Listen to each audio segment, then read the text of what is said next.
Welcome to Window Dressing, Sirens and Gossip Rag Goddesses of the New Millennium. I'm Madeline Jane Albull. This week, I talk about Iggy Azalea, rapper and pop culture queen. Iggy helped usher sex positivity into the mainstream.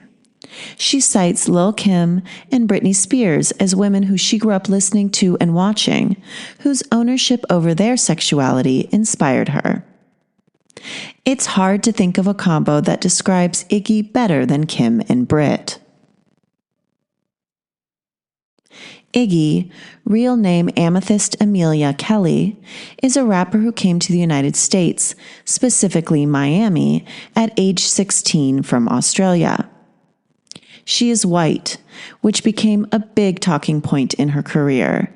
Did she have a right to rap? Is she appropriating Black culture? Is she racist? The conversation around her race, specifically the voice she put on to rap, which was a Southern rap affect that may have felt simply regional American to her, but sounded like cultural appropriation to many. The most meaningful pushback against Iggy came from Azalea Banks. In 2012, Iggy made the cover of XXL magazine's freshman list issue. She was the first woman to make that cover. Banks made the point that a white woman being the first woman to grace the cover of the XXL freshman list issue was offensive to the culture. XXL magazine's freshman list is seen as an industry kingmaker. The fact that the first woman on the cover of that particular issue is white was a slap in the face to Black women in the industry who have been willfully ignored and dismissed. Iggy got a lot of criticism for being a white rapper. Criticism that her male counterparts, mainly Macklemore and Eminem, didn't face. Iggy never lied about her background or pretended to have a different identity than her truthful one. I think it would be naive to deny that sexism drove the backlash. Azalea Banks' point that Black women are not given the same opportunities as white women, even in a primarily African American industry, is an example of the hierarchy of sexism. Black women are by far the worst treated by society, the canary in the coal mine of all sexism. But that doesn't mean that Iggy isn't the victim of the same only room for one woman attitude that drives the patriarchy. The issue is all the racism and overall support for the patriarchy that contributes to deciding who that one woman is. The accountability never seems to fall on the shoulders of the powerful men in the room, but on individual women.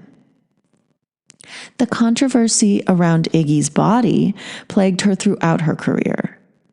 By the way, there is no legitimate controversy around her body. It's just sexist-driven slut-shaming. Her physical attributes were and still are an endless source of speculation. Did she have butt implants, a rib removed, and so on? The incessant talk of her body makes a strong point about who gets to own their sexuality and who doesn't. Mainly men, not women. Not only do men get to own their sexuality, but they also profit off of ours. Iggy, like other artists of this time, describes herself as a YouTube artist.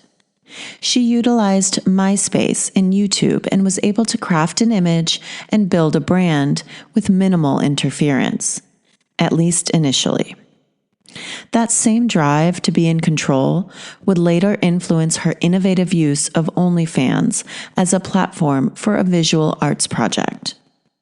She leaked her first music video in 2011 to YouTube. That video was for a song called Pussy. The S's are dollar signs. And it's not to be confused with Pussy Pop, which is off her 2019 album, In My Defense.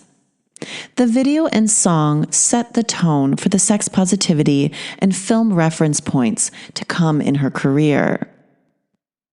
In the video, she is wearing skin-tight yellow pants and a tiny striped crop top, eating ice cream, and rapping about how to give her head. The video lacks the gloss her future fame supports, but still contains the cultural reference-heavy vocabulary of her later work. The theme of the video is a girl power nod to the film Boys in the Hood. Based on Iggy's mixtape that included the song Pussy, Iggy was signed with T.I.'s label Grand Hustle in 2012. Her next significant song and video was a collab with T.I. called Murder Business. The song sounds like a gangster rap with no room for a white girl. But the video's concept is a JonBenet Ramsey-inspired child pageant circuit. The video draws parallels between the harshness of beauty and literal murder, while packaged in the pageantry of rap music. Iggy is dolled up like a young, hot stage mother with too much makeup and bend me over the pinball machine curls in her hair. She pours pixie sticks into little girls' mouths as she raps about making hits with these cocoa lines. Cocaine, candy, and curls canonize her as the Lana Del Rey of rap, which is a line I stole from an Instagram account called I Love Lindsay Lohan. Love is spelled L-U-V. I will link to that account in the show notes. It's a real joy and probably the closest thing to a religious experience on the internet I have seen in a while. This video evokes the lines of the pro-Anna Nation song Boarding School by a pre-Lana Del Rey Lizzie Grant. In 2014, her debut album, The New Classic, was released, still on T.I.'s label, but he was no longer the producer. Her music videos and image became undeniably cinematic and pop culture influenced and influencing.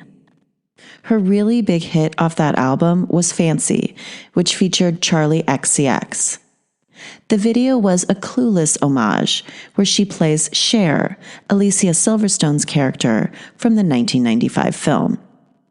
This isn't only a nod to Alicia and the film, but to the culture that produced a star like Alicia, who got her start in the cinematic music videos of the 1990s. Namely Aerosmith's Cryin' and Crazy videos. No matter what you think of Aerosmith, those videos are iconic, and they influenced a generation of young women, almost by accident, because that wasn't the primary audience or goal. I am pretty sure Steven Tyler just thought a 16-year-old Alicia was hot. Work, another hit from the New Classic, features Iggy walking in a short skirt and corset-style structured bra top in the desert along the road. This is a classic coming to California via Route 66 iconography. I can all but guarantee that this is Interstate 40, by way of Australia, of course. Pair that with the tropical prints of the top and skirt, and you get a time capsule of 2014 that is also ageless, in the same way that November Rain's wedding dress makes that video time capsule of 1992 and a forever classic, like a fucking postage stamp. In the video, she dances in front of a semi-truck. The desert motif paired with the truck reads as white trash gold to me. I am a runaway, and throughout my life, I have known a lot of other runaways. One of the common stories I hear from my male counterparts involves truckers. Being a sort of trucker sidekick, lot lizard style, but less sex work and more the exploitation and trafficking of a minor. That information and the visuals in this video create a story for Iggy that feels very white girl coded to me. I find her endlessly interesting because her ideas of the world seem to be created and reflected back through cultural iconography that creates the building blocks of this country's collective identity. She has a powerful sense of telling a story via visual embodiment. Another scene of this video borrows a line, so to speak, from the cinematic music videos of the early 90s I mentioned earlier, namely the one-horse town strip club of Crazy. Iggy dances for a desert rat while her two friends wait patiently in a booth nearby. She is wearing a sheer tank top with bright blue palms over the breasts and matching piping in a kind of tropical sports motif that is really of this moment. She pairs that with neon yellow short shorts and slicked back Barbie blonde hair. While the man is mesmerized by her body and beauty, she steals the key to his blue convertible and runs out the door with her girlfriends in tow. They take that stolen car to Hollywood, to the Walk of Fame, where Iggy, newly outfitted with dark sunglasses and Beverly Hills Hotel-style striped short shorts, takes her place in the City of Angels. This is analogous to both the Cryin' and Crazy music videos featuring Alicia Silverstone. In the Cryin' video, Alicia punches her boyfriend, played by Stephen Dorff, and steals his convertible. In the Crazy video, Alicia and Liv Tyler steal from the convenience store and run off together by charming the store's malleable male clerk. The Alicia Silverstone heavy reference points of this album warm my heart. Iggy shot to fame with this album. The Miami, by way of Australia, transplant with the big ass and the blonde hair was officially a star. Here is where things became difficult. The XXL magazine cover and pushback against her adopted Southern rap accent quickly made her a pariah to some, and her image and career suffered. I am not making a case for white women taking opportunities from black women. I am saying I think the anti-Iggy narrative was easy to run with because of the force of hate against women that lies underneath the motives of the larger culture of this country. In a very similar way that racism is an inescapable poison in the water in America, so is sexism. It cannot be denied, dismissed, or underestimated in all things. An example of the extreme sexism Iggy faced is her very public feud with Snoop Dogg, in which he calls her a cunt and a, quote, funky bitch. He calls for her N-word to get her in check, basically saying she is a whore and he would know, given his history with actual pimping. It's disgusting, but he is not held to account. No one seems to care. Culture has a time when it is ready to deal with things. We can face parts of sexism, parts of racism, and so on, but it's cherry-picked, and often that cherry-picking is fueled by the very things we are attempting to reckon with culturally. He eventually apologizes, sort of, to Iggy because T.I., whom Iggy is linked with professionally, brokers that apology. So basically, just like Snoop implied, he sees her as a whore and will only recognize the authority of her male superior as he sees it. By the time Iggy released her 2019 album, In My Defense, she had left Grand Hustle and T.I. for Def Jam's Island Records. And then she moved to Empire Records, which eventually led to her own label, Bad Dreams. In My Defense is a revelation. The videos continue her legacy of pop culture reference points that feature misunderstood blonde women chasing the American dream. The video for the song Fuck It Up features Cash Doll as the Romy to Iggy's Michelle, as in the 1999 film Romy and Michelle's High School Reunion. The classic high school reunion ditzes win the day in skin-tight baby blue and pale pink dresses and businesswoman blonde hair, just as they did in the film. Started is perhaps the most iconic song and video pairing on this album. The video opens on a wedding day Iggy in a mini dress wedding gown with gathers around the neck and a bleach blonde updo to rival any Playboy centerfold. And in fact, it mirrors one specifically, Anna Nicole Smith. Iggy is marrying a wheelchair-bound centenarian. The scene is verbatim Anna Nicole's marriage to Howard Marshall. He was 89 and she was 26. The line says, I started from the bottom and now I'm rich. I was gonna say sorry, but fuck that shit.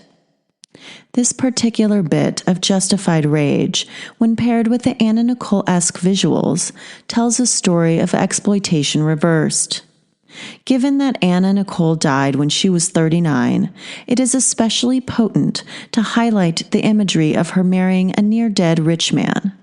I started to say sorry, but fuck that shit seems apt for both women who made their way in a world at high personal cost and public criticism.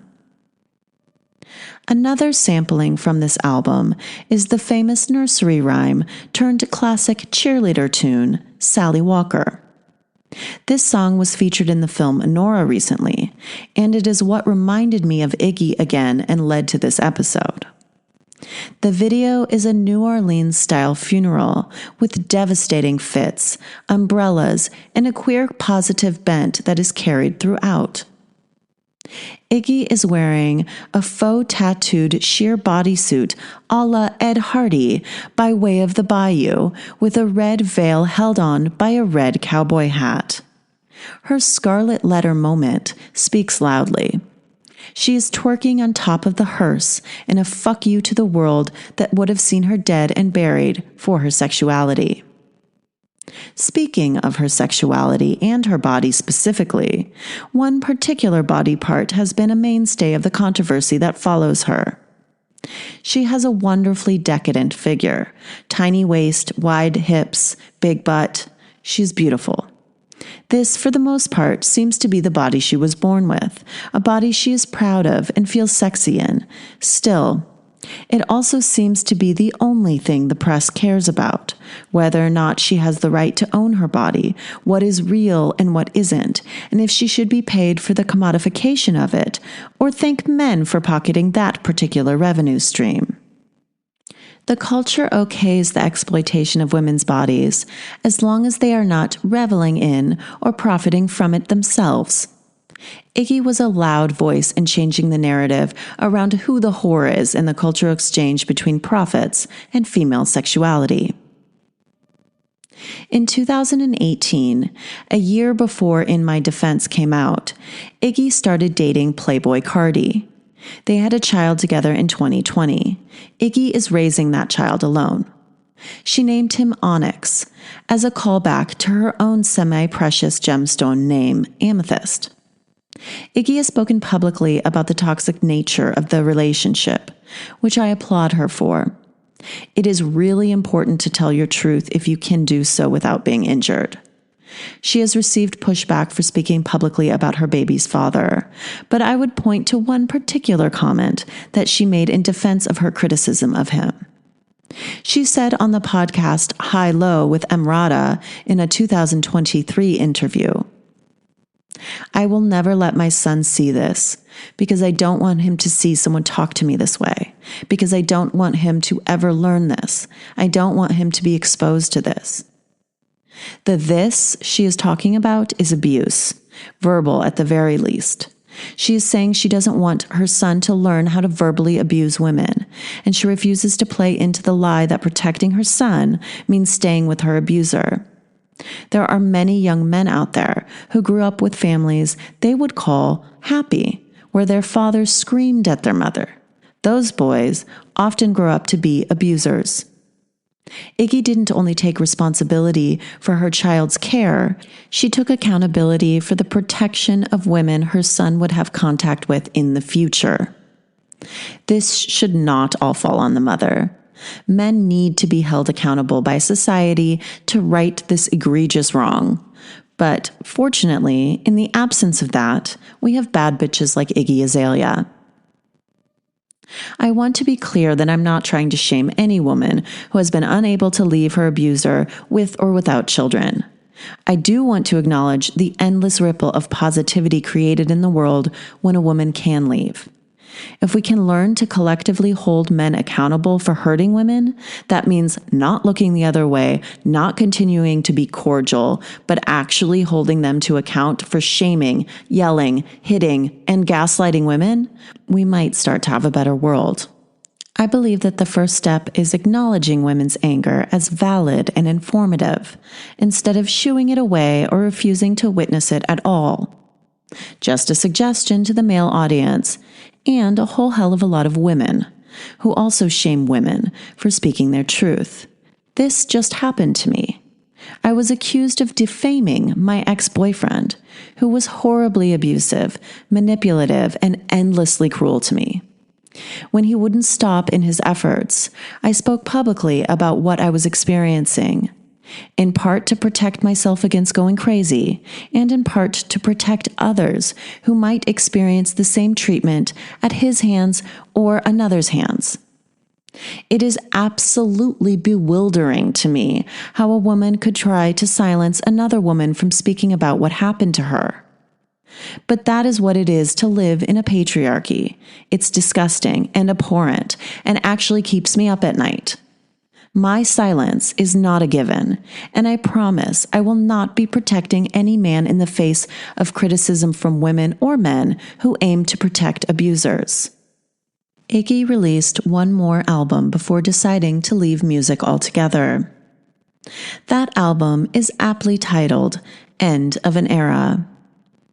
This record has some bangers on it, with videos to match, but the highlight for me is the album art.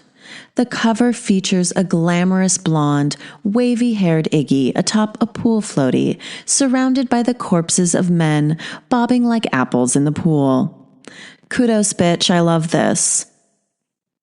The song Sip It, available on the deluxe version of the album, features Americana teenage tropes like Slurpees that call back a fuck me with a chainsaw-esque Heather's pastiche. The colors of this video are heavily Miami influenced, in a way that nearly bleeds Versace and palm trees. It echoes the imagery from the new classic, her 2014 album, while paying homage to the overly produced imagery of now. One lyric of the song is simply, blonde, blonde, blonde, blonde, 30 inches long.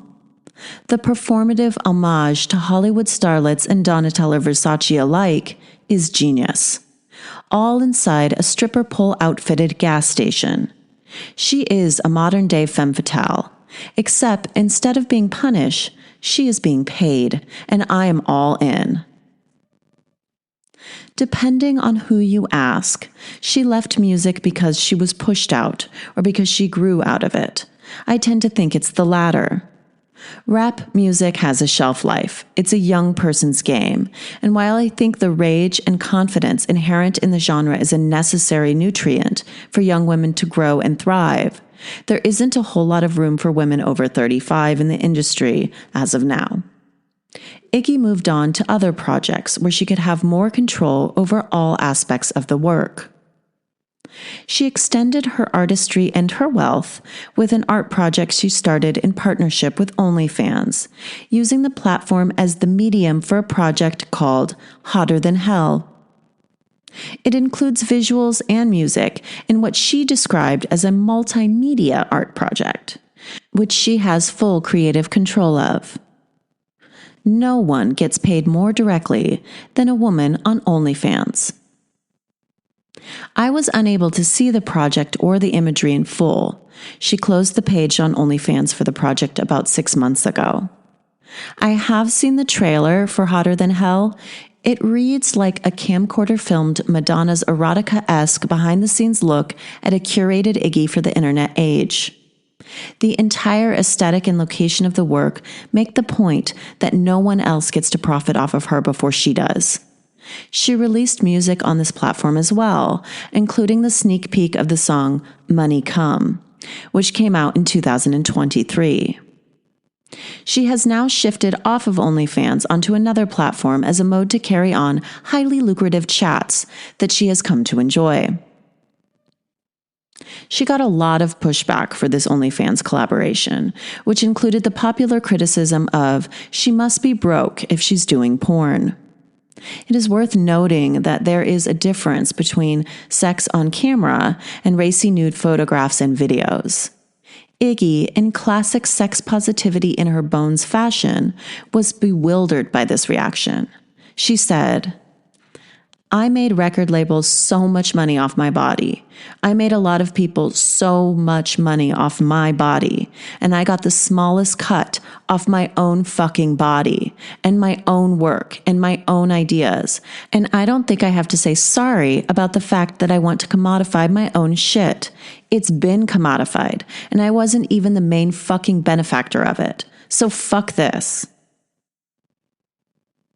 I appreciate this sentiment, given the people who are usually the worst offenders in the world of sex work and sex work adjacent imagery and videos are men who profit off of women's bodies, talents, and beauty.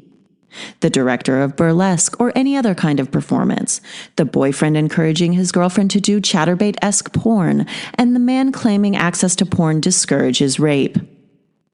The latter is the most ridiculous misunderstanding of what rape is I have ever heard. But I promise I have heard it. This is the kind of faux sex positivity and faux feminism that muddles the whole business. Keep men out of women's way, and definitely out of any direct or indirect profit off of their image or ideas. Iggy paved the way for sex positivity to go mainstream, and she did it by employing pieces of past culture that started that process. She made her work with a great respect for the culture she was channeling. The parts of herself she saw reflected back to her as a child became the road she built her life on. Everything she has made feels like an altar to the American dream. The fact that she managed to successfully buy and sell her own music and image supports this idea. Whether that be in the music industry or platforms like OnlyFans, she consistently makes a killing in places that men usually run. Now that includes tech. I, in general, don't understand Bitcoin or any other such thing. I spent my early 20s in San Francisco during the second tech boom and tend to despise that industry as a result. But Iggy, who doesn't have that same baggage to contend with, successfully started her own cryptocurrency called Mother and seems to be making that community her own as well. She is using profits from Mother to help vaccinate koala bears who have been hit by a devastating chlamydia outbreak that is threatening to decimate the species. That is all true, and it perfectly encapsulates Iggy's sense of wonder and deep roots in creating pop culture gold. I would like her to return to music one day, but I also respect her ability to live and run her own life. That is literally the American dream achieved. To borrow a line from Iggy that illustrates her understanding of a patriarch-supported capitalism and her eagerness to benefit directly from her own work. Valley girls giving blowjobs for Louboutins. What you call that? Head over heels? Thank you for listening to Window Dressing, Sirens and Gossip Brag Goddesses of the New Millennium. Please like, subscribe, rate, and review this podcast wherever you are listening, and join me on Instagram at Window Dressing Podcast for additional content and news about what is up next. I'm Madeline Jane Auble.